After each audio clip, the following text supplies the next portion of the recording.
welcome to another The One Ring video. Since I posted a video last, I was discussing how I was going to transition my campaign from the One Ring strata rules to incorporate Tales from the Lone Lands. These are prescribed adventures, campaigns. And I've actually just done that this evening, so I'll just close here quickly. Not in my normal office or board games room, because we're in the process of moving, so just ignore and excuse the different change of scenery. But essentially what I did was, I'll go back to this book quickly.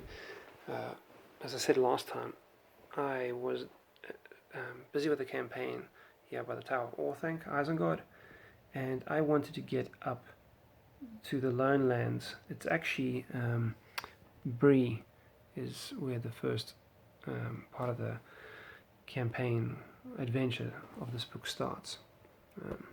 No major spoiler there. Literally beginning of the book. That's the first few, the first segment. So it takes off in Bree and starts there. The lovely thing about role playing is that we have that freedom to sort of break the template and bend the story to our needs. We're not confined to something. Had this been a digital game and I want to get from Year to say Bree, I would be forced potentially to encounter a lot more content before I get there. And the great thing is my campaign was entering a fellowship phase, and it was actually the Yule, and the Yule lets you take this long fellowship phase, and I'm just taking sort of creative liberties and ending my campaign, and then I'm going to resume several months later, 3 months later, and my character is going to be in Bree. So it's just very convenient. And I'm just going to state that my character has been to Bree before, because generally you can't, you should have a fellowship phase in an area you're familiar with. So that's what I'm talking about, creative liberties, where I can just add that kind of information to my character if it benefits me, because I'm the lore master and the player at the same time. Obviously further down the line, playing with a certain character, I can box myself in where it will go against the character that I am playing. But at the moment I've got a fairly fresh character, and it's just worked out perfectly. So this evening last weekend I think it was, might have been the weekend before, because like I said, I'm in the process of moving. I had a combat with a great grey bear, and this evening I'm going into my fellowship phase, and yeah, and it's actually I'm really enjoying playing the One Ring now, as I'm getting a better grip of the game. Even though I've made all those cheat sheets and read the book thoroughly, I still, just like anything, it just takes playing the game for it to kind of resonate and for you to kind of make it your own and feel at ease.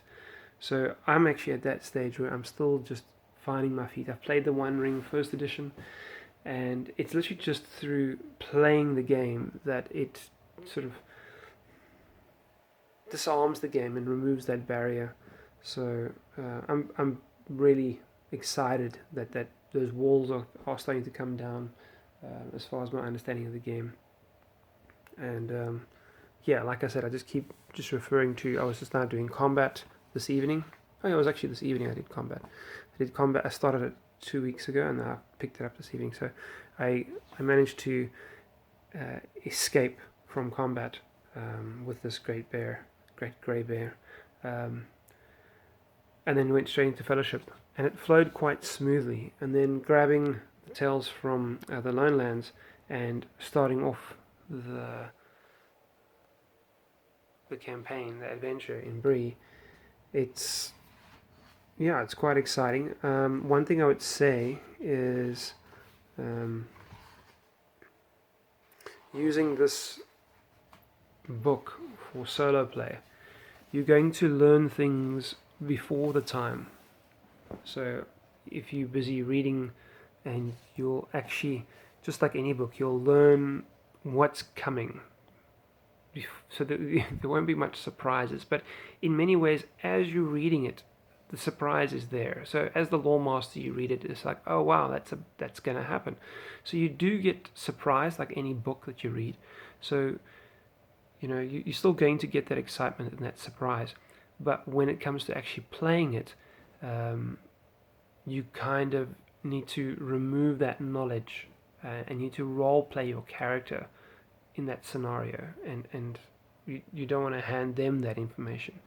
So essentially, my next step is sitting by the fire, and I'll just explain this because, like I said, it's part one. There's no major spoilers here, but essentially, you're in the Prancing Pony, and you're going to encounter some characters from Lake Town and some dwarves that have just come from. They're heading to the Blue Mountains. Yeah, so you can then get some information that will feed into this adventure. And just reading that now, I already got that information. So it's not a lot of information, but it's like, okay, cool. So my character, I can see if he passes these skill rolls and these persuade rolls, he's going to be equipped with that information. And then we move on to the next segment. It reminds me a lot of those game books, those choose your own adventure books, or Tolkien quests, or Middle Earth quest books. So I'm really enjoying this, and I must just remember to incorporate the Strider rules where needed, potentially to flesh certain things out. I can always add in moments of unknown to these segments if I want to. So that's just, it's got lots of flexibility, and it can be as robust and as deep as I want it to be. So if I'm feeling like I want some unique content, I can just use those Oracle tables to add some unique content. And I must just be careful, because I absolutely love this linear fashion of reading and rolling and seeing how my character plays out in this potential, conversations. Because it's not guaranteed my character is going to get this information. And later on in the story, there's certain things that could happen, and it's exciting to see how your character story plays out. So I'll give further updates as I play a bit more. But yeah, I'm quite excited about the Tales from the Lowlands, and yeah, I've officially started on that this evening. So yeah, hopefully I'll be able to share some more soon, and thanks for joining me, and chat to you later. And oh, by the way, I wanted to share some artwork from the book, but it could be spoilers, so I'm actually going to refrain from that. I'll see how it goes. When I go through the book, I might do one on art pieces.